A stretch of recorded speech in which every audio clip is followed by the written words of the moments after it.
Eto, mainit na balita. Casey De La Rosa, malaki nga ba ang chance na makapasok sa WNBA kung susubukan nitong maglaro sa USNCAA? Undrafted player na si Vanessa De Jesus, ano kaya ang sunod na balak sa kanyang karir matapos masnab sa draft night? Yan ang mga pag-uusapan natin ngayong araw. Hi guys! Kung naghahanap ka ng legit Gilas jerseys, marami tayong partner stores ang nagbebenta niyan. All you have to do is i-click lang yung link sa gilid ng mga video at magpa-pop na yung mga stores sa gilid. Get yours now guys at huwag kalimutan mag-subscribe kay Overdrive Highlights. Isa si Casey De La Rosa sa mga mainit na players ngayon sa Gilas Women's Basketball ng Pilipinas na nagpapakita ng domination.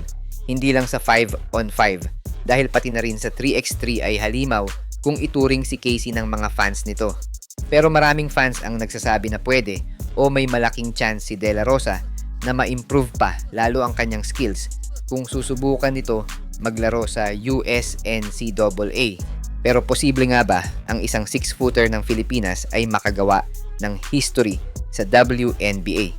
Kung titingnan ng record ni De La Rosa, nag-a-average siya ng 15.6 points, 8.6 rebounds sa last FIBA World Cup qualifiers.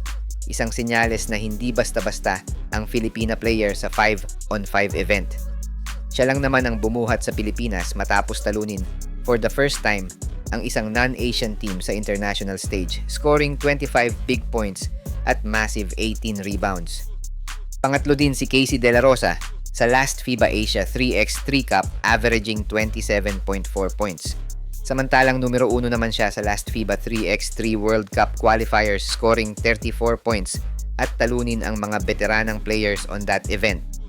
Dahil sa performance na yan ni De La Rosa, I am sure maraming scouts na ang lumapit sa kanya to play sa US. Pero baka nagiging private lang din ang kampo nila at ng Gilas to spoil kung anumang offer ang natatanggap ni De La Rosa ngayon. Pero sa tingin nyo mga idol, it's time ba na ipursu ni Casey De La Rosa ang US basketball o mag-focus na lang muna sa Gilas Pilipinas dahil nasa momentum pa ang national team sa ngayon? Samantala, sa pagiging undrafted ni Vanessa De Jesus sa WNBA, maraming opportunity pa naman ang naghihintay sa kanya kahit na unsuccessful ang kanyang planong pagpasok sa WNBA. Isa sa mga nakikitang ruta ng iba para kay Vanessa ay ang mga liga sa Europe at Australia kung saan mas open ang mga liga na yan sa mga foreign players. Isa din sa mga possible destination ni Vanessa kung she will not pursue any leagues sa US ay ang Japan League, pero not sure lang if allowed ang foreign naturalized players para sa women's, pero pagkakaalam ko sa men's ay allowed naman sila. Maganda ding destinasyon yan para kay Vanessa since nandun na din ang ka-teammate niya sa Gilas na si Jack Animam na kailan lang ay nakuha ang championship sa kanyang team sa Japan. And the last option nga ni Vanessa ay mag-focus sa Gilas Women's team, lalo na at maraming importanteng event ang Gilas Women ngayon, lalo na ang pag-host nito sa FIBA Women's Asia Cup sa 2027. Isa din pala sa mga best option ni Vanessa ay makasama sa 3x3 team ng Pilipinas para sa World Cup na possible ding maging daan niya para makilala pa ng husto sa international stage. And eventually, malay natin, yan pa ang maging tulay para makapasok siya sa WNBA. Para sa iyo idol, Europe, Australia o Japan, ang best option ni Vanessa sa kanyang career.